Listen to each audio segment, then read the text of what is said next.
Aloha, and welcome to another episode of YemmyCast, a video game podcast on YouTube, SoundCloud, Spotify, and iTunes. How are you doing today?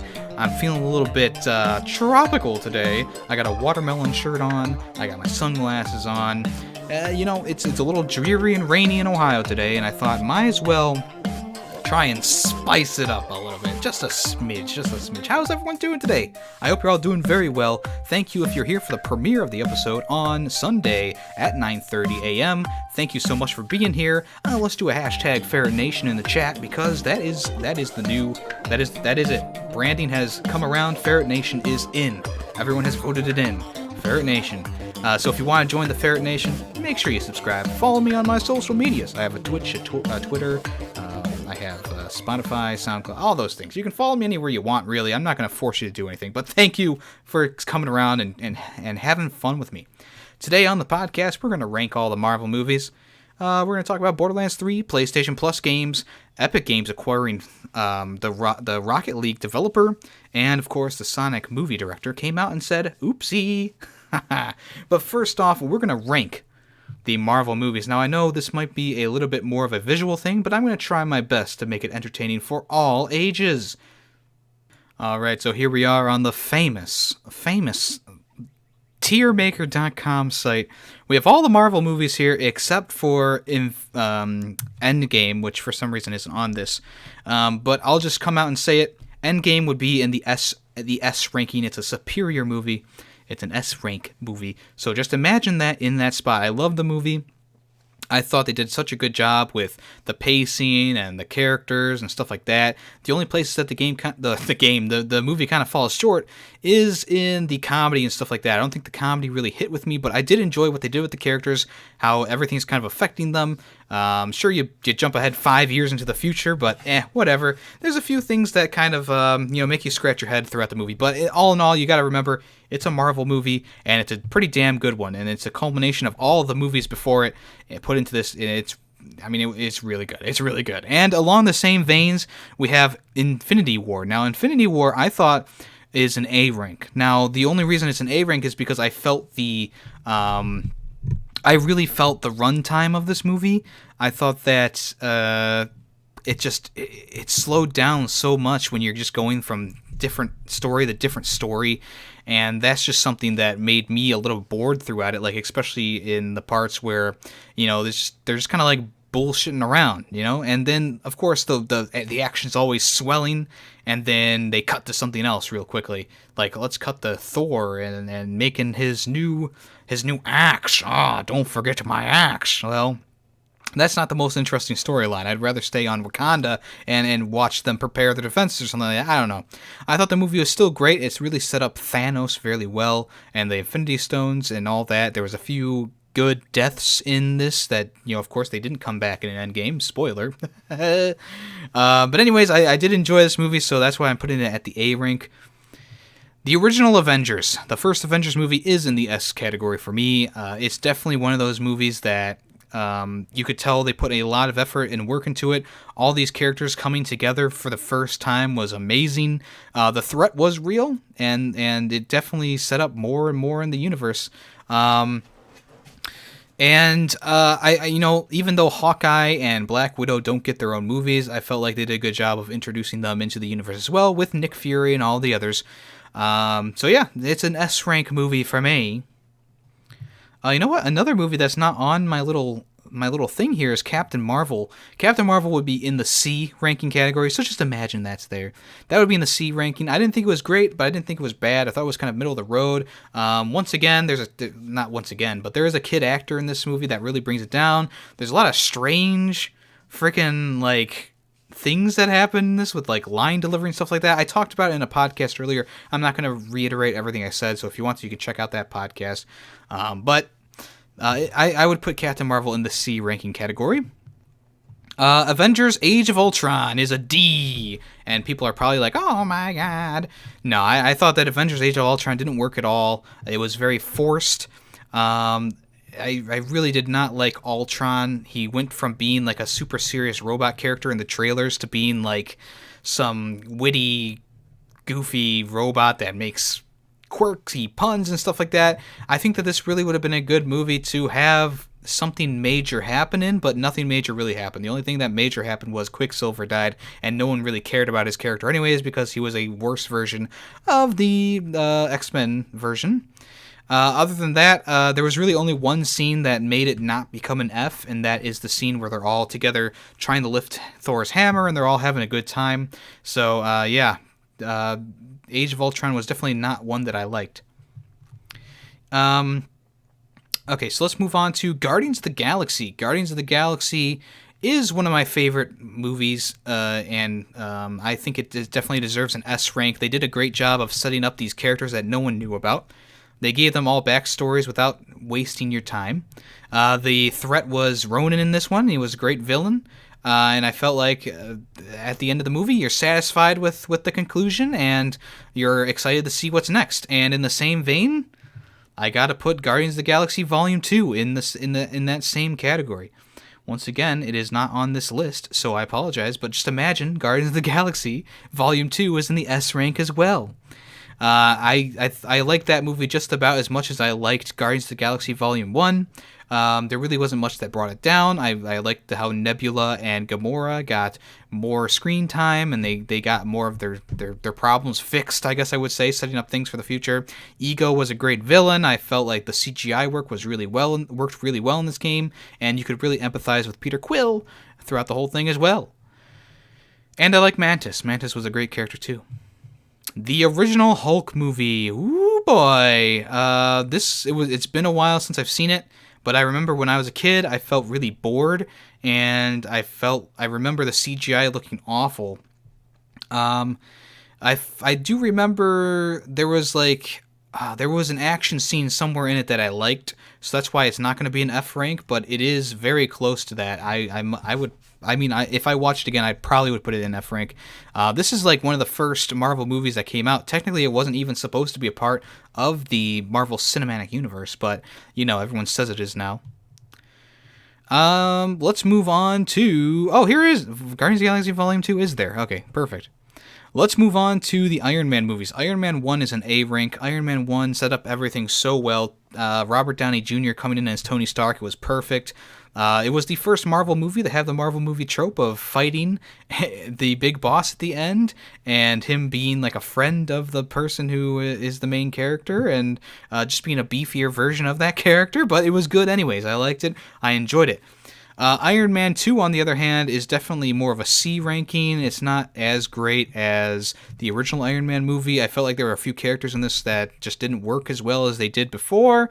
And in the same vein, Iron Man 3 is also a C ranking as well. It's one of those movies that I just didn't personally like myself, and I felt like it was just they put out the movie just because. They were like, we need more Iron Man. He's popular. Because really, Iron Man 2 and 3, nothing from those movies affect anything else. So, they're a little bit less in terms of quality. Thor. Oh boy, Thor. The original Thor movie is probably a C ranking for me. Just another one. This is before Thor was charismatic and stuff like that. I enjoy what they did with Thor 3. Same thing. Thor: The Dark World gets a D because that's another one of those movies that's like, I can't stand to watch it again. And then Thor Ragnarok gets an A ranking. I thought Thor Ragnarok was a great new spin on Thor. There's a lot of changes that happened to his character and a lot of things that happened, and I thought it was great. I don't have too many complaints about it. I love the style and how the movie looked and all that. Definitely would give it a thumbs up.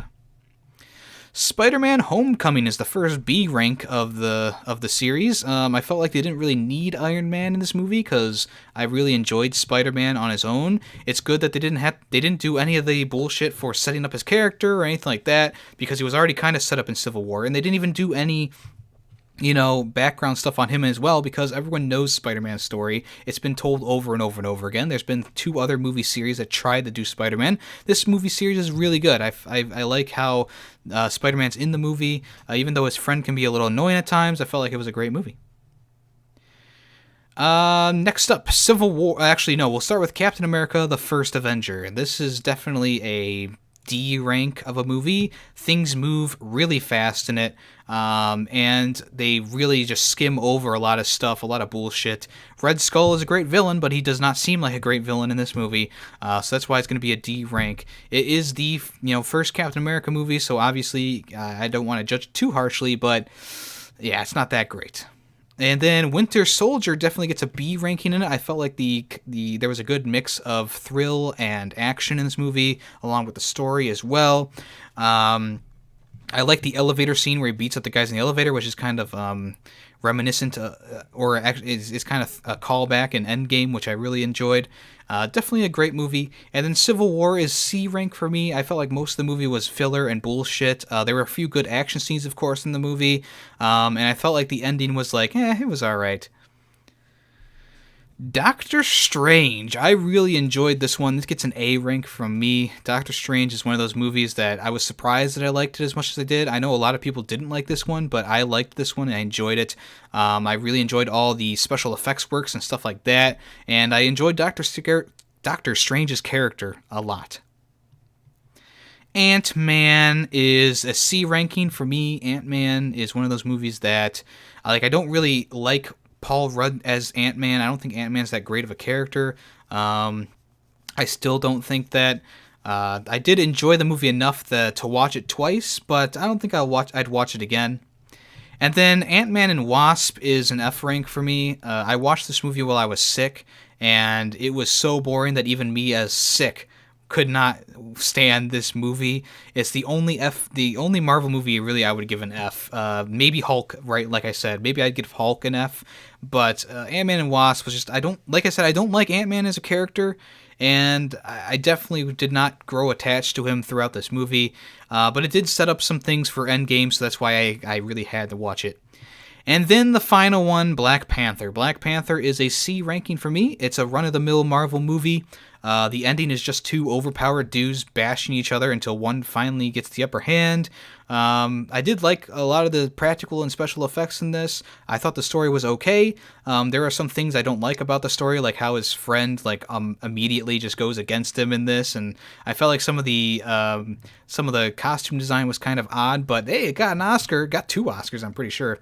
I also thought the soundtrack was kind of lame on this one as well. But hey, there you go. There's the ranking of the Marvel movies as told by Yemmy the Ferret. My favorites are still Avengers, the original Avengers, Guardians of the Galaxy Volume 1 and 2, and Endgame, with Infinity War, Iron Man, Thor Ragnarok, and Doctor Strange coming in a close A. B tier was Spiderman Homecoming and Captain America. C tier, Iron Man 2, Iron Man 3, Thor, Civil War, Ant-Man, Black Panther, and Captain Marvel. D ranking was Age of Ultron, Hulk, Thor, and Captain America, and F ranking being Ant-Man and Wasp. And also, I would probably move Hulk down there if I watched that movie again. So hey, hope you all had fun with that. We're going to go ahead and switch back. Alright, let's get into some news for today before I talk about Avengers Endgame. Bethesda, they want you to join their reward program because there's lots of cool stuff up for grabs.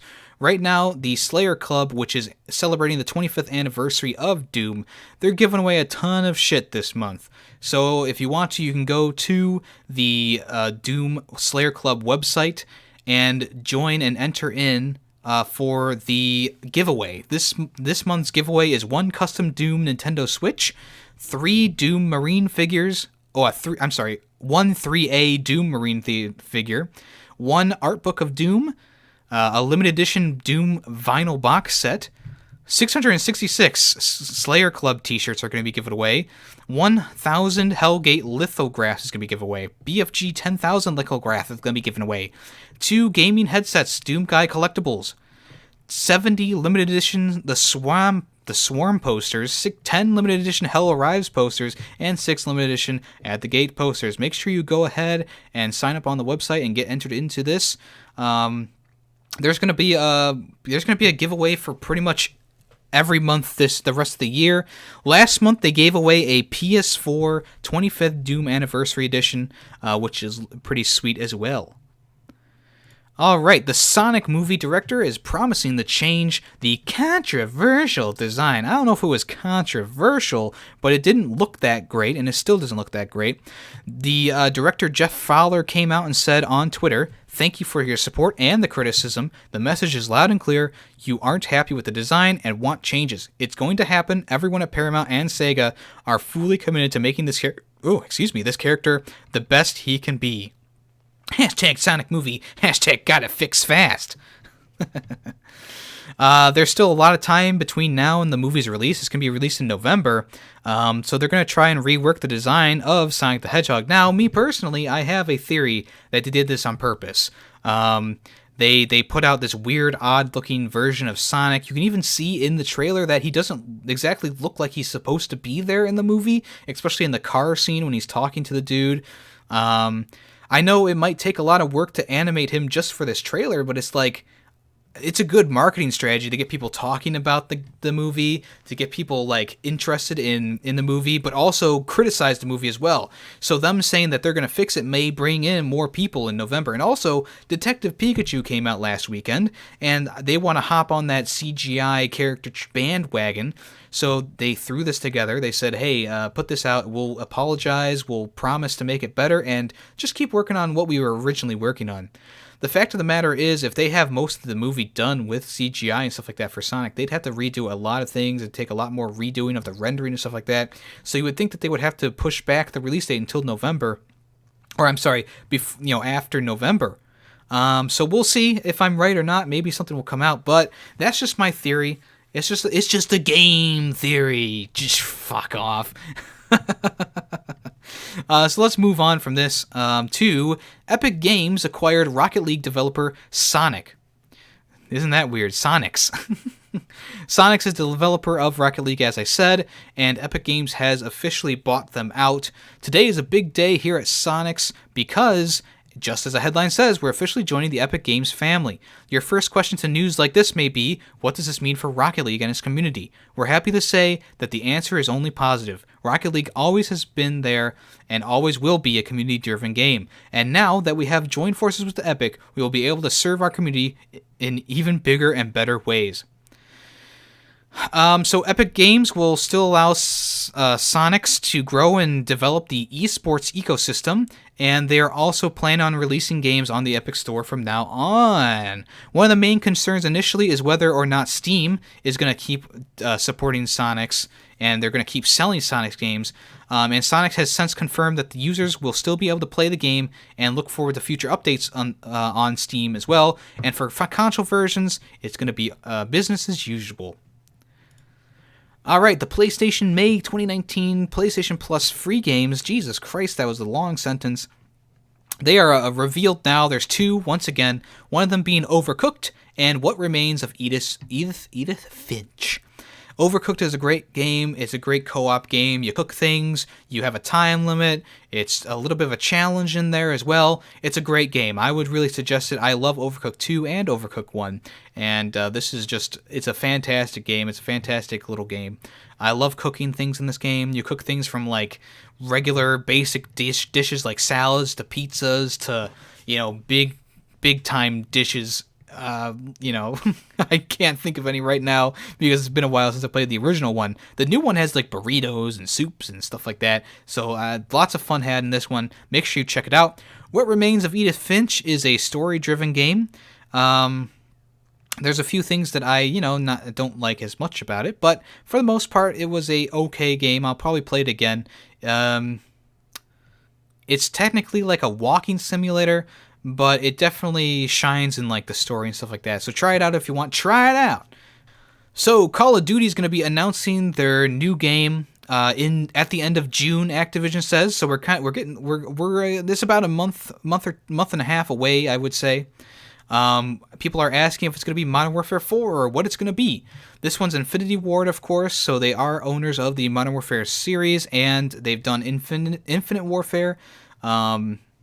Hopefully it's not going to be Infinite Warfare 2. I don't think it would be Infinite Warfare 2, especially since it's one of the most disliked trailers on YouTube. So maybe it'll be revealed at E3. Maybe it'll be revealed at E3. I don't know. We'll see. Are you excited for Call of Duty? The next Call of Duty? I don't know. Black Ops 4 was kind of poop. Why did I say it like that? Black Ops 4 was kind of poopy to me. Infinite Warfare was was all right. Yeah, we'll see. If it is Modern Warfare 4, they'd be going back against what they said. They said that Modern Warfare 3 was supposed to be the end of the trilogy, end of the Modern Warfare series. So they may just have a new game. Maybe this... no, it's not going to be Ghost 2. I was about to say, is it going to be Ghost 2? No, it's not going to be Ghost 2. They already came out and said that it's not going to be Ghost 2. So I'm thinking they're going to start a new modern franchise. It's just not going to be called Modern Warfare. And finally, for news today, Borderlands 3 has microtransactions, and Gearbox says that they're only cosmetic. The gameplay reveal was epic. It was awesome. I watched a good chunk of the live stream on Twitch while I was at work. Don't tell my boss. It looked great. It looked updated. Everything looked amazing about it. They're saying that there's going to be microtransactions in this game, kind of like in Borderlands 2 and pre-sequel. It's purely going to be cosmetic, they're saying, but I will hold them. I will hold them to that. If there are microtransactions, loot boxes that require money to open, I will be giving them the finger of shame. The only thing that may require the shift codes and the shift keys and stuff like that, they're going to bring those back. So that's not technically microtransactions. They give those out for free and they're available to anyone. So hopefully this is just a cosmetic item thing. Hopefully it's not like, you buy a few free loot boxes or something like that have some random guns in it. Hopefully it's not like that. Hopefully it is just cosmetic. And if it is, I'm okay with that. Cosmetic stuff doesn't bug me. It's the stuff that helps you win the game that bugs me a little bit. All right, so I'm going to go into some spoiler territory for Endgame. Endgame was a fantastic movie. I really enjoyed it. I liked how they presented the movie. I liked the soundtrack. There were just really great moments in this movie that really built it up, made it really good, fantastic. I would give it like a 9.5 probably, maybe an 8 if I watch it again and have a few more problems. But as I talk to people about the game, they definitely are giving me reasons to like it even more, because I'm not as versed in Marvel comic books and stuff like that and Marvel lore. I just know from the movies, but people have been kind of explaining some things to me. A thing that people need to remember is they did go to different dimensions to get the Infinity Stones, which is why they need to bring them back. It's so important for them to give it back because it will mess up that timeline. And then so people have been going oh, but Loki has the cube now. Well, what's going to happen in the real world? Nothing affected the real world. It's because that was a different timeline. That was a different dimension, pretty much. So though all of my concerns about the movie were pretty much quelled, except for AntMan surviving a direct blast from a cannon. I felt like that would have been a great place to kill him off. Just to have him dead. Just leave him be. I know it doesn't now. I know the reunion of him and Wasp would be so unfortunate not to have, but come on, he's not a superhero. He just can get really small and really big. I didn't get that at all. He saved Hulk and Rocket and whoever else was down there. I don't remember. Was it Nebula or something like that? Not Nebula. Someone else. I don't remember who it was. But he saved all those guys at least. But you could have just had Hulk easily just save everyone anyways, or you could have Hulk sacrifice himself too. Hulk was an older character. We can take him out. He hasn't gotten his own movie in so long. But yeah, I really enjoyed this movie. I did enjoy this movie. My concerns about the movie are so small and minuscule, they don't really affect my overall enjoyment of it. Like I said before, I felt like this movie flowed a lot better than Infinity War. Some people may disagree with me, but I was not bored throughout this movie at all. I felt like it flowed really, really well. I didn't feel the time at all. 3 hours, 2.5 hours, however you want to say, went past so fast. I felt like it was just so well written. I like the time travel elements. I like the rules of their time traveling. I also really enjoyed the ending fight. Everyone loves the ending fight. It was all fan service, nothing else. There was a part when all the Marvel ladies came out to help Captain Marvel. That was a little weird because they were all kind of spread out along the battlefield, if I remember correctly. But cool nonetheless, I guess. That was total fan service. And then another thing that Shinobi Nando brought up that I didn't think of. Captain Marvel could have easily taken the gauntlet from Spider-Man and flew away with it. When Spider-Man was getting pummeled, she could have just flown into the atmosphere and then came back when Thanos was busy and given it to whoever she needed to give it to. I thought that was kind of odd that she didn't just take it and fly away. She waited for Thanos to start fighting her and whatever. Thanos was a great character in this movie. 2014 Thanos didn't really have a reason to fight these people other than the fact that he, found out that he ended up winning and then kind of is losing at the same time because they still retain the memory of the past. So he wants to eradicate all life and rebuild it from the ground up. So that's his thoughts. He has no connections with these characters though, which is why, when he's fighting them, you kind of go, okay, well, he really doesn't need to try. I felt like a lot of moments in this movie were great. Captain America picking up the hammer, Thor's hammer. Iron Man, stealing the stones. Doctor Strange holding back the giant tidal wave so that he wasn't too overpowered during the ending fight. Captain Marvel being punched by Thanos using the one stone, the purple stone. Captain Marvel also flying into Thanos' ship and destroying it was pretty cool. And they definitely did not use Captain America much in this movie. What she was there for, she was all right. Once again, I don't think her character is really that important in the end of any of these movies. Captain Marvel, like I said, was a good movie. It was fine, but I didn't get invested with Captain Marvel, and this movie didn't help anything by just having her show up at the beginning and at the end. It didn't really help at all. Nothing against the character herself or anything like that. I just don't think they set her up very well. I found myself really enjoying a lot of the scenes in the movie that people weren't. The diner scene, even though there was that cringy exchange where, oh, take a picture, no, don't, blah, blah, blah. That was but I did enjoy the scene nonetheless. The camera work and stuff was really great in the movie, and so was, like I said, the soundtrack was really good, really epic. Anything else to say about the movie, Yemmy? I don't think so. I just, once again, I really enjoyed it, and I felt like they did a good job with ending this Infinity Gauntlet series, whatever storyline. I thought that they built up a lot of things so well, the stones, the characters, stuff like that. I'm glad they didn't bring back the characters who died in the last movie, like Vision, and technically Gamora's not back. Even though 2014 Gamora is around from a different dimension, they didn't bring her back. The one thing that did kind of like, I questioned it at the beginning, but then when I thought about it more, I understood. Nebula shoots herself, and when I was originally watching the movie, I was like, oh my god, she's gonna fade away, kind of like Kano in Mortal Kombat 11, but. No, that's the different version of her, okay? That's a different timeline of her. And I had to remind myself about that because I was expecting the Nebula to fade away, but she didn't. So that's okay. I think that's it. That's all the things I had to say about in Endgame. I'm a big fan of it, and hopefully the future of Marvel movies will live up to Endgame. I don't know where they're going to go now. I mean, Thanos was the biggest threat we've ever seen, and maybe Galactus will come around. I think he's the Planet Eater guy. Maybe they'll do something with that. I don't know. They kind of already took him out with Doctor Strange, though.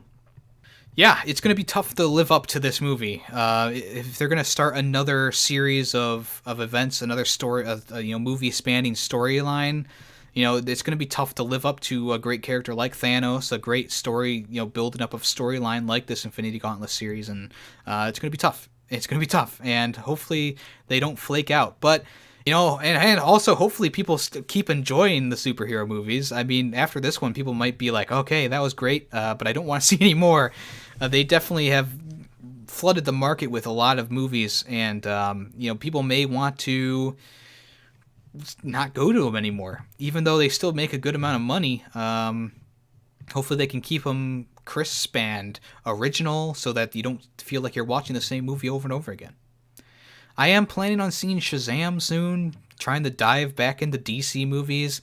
I haven't seen one since Wonder Woman, and I was really disappointed in Batman v Superman, Wonder Woman, and the Man of Steel movie. So, I may not go back to DC, and I'm going to give them another chance with Shazam. It's definitely a different kind of story. It's not dark or anything like that, so we'll see what DC does. DC's is an oddball with the movies. It started out so well with the Dark Knight trilogy, and they just kind of went downhill. I still enjoy the comics and stuff like that. I still read those religiously, but movies I haven't seen in a while. So, everyone's been like, oh, you gotta see Justice League, you gotta see this, you gotta see Aquaman. I don't have to do anything.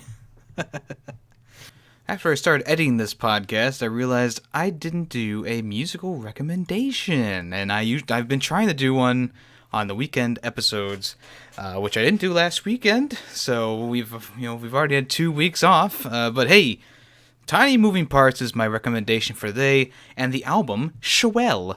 Shwell got number 3 on my top 10 albums list of last year. It's an excellent album. The guitar work, the drum work, the vocalists, the vocal harmonies, they're all fantastic. It's a punk rock alternative band that has a lot of great songs on this album. There's 10 songs in total.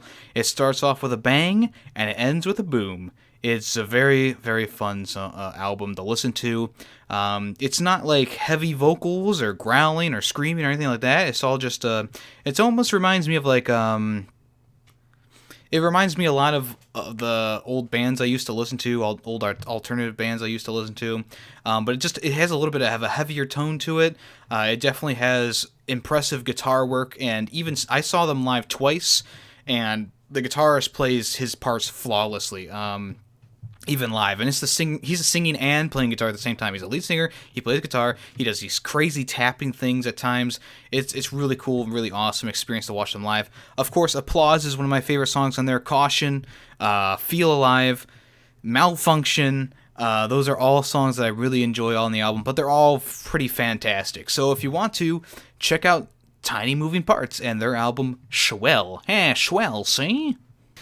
Alright, well that about wraps it up for this episode of YemmyCast, a video game podcast. Once again, it is available the same day, YouTube, Spotify, SoundCloud, and iTunes. Thank you so much for listening and watching wherever you are. It's a pleasure. It's always a pleasure. What do you think of Avengers Endgame? Have you seen it yet? I hope you have, because I would have spoiled the whole thing for you pretty much. Also, what are your rankings of the Marvel movies? Did I do a good job? Do you agree with what I said?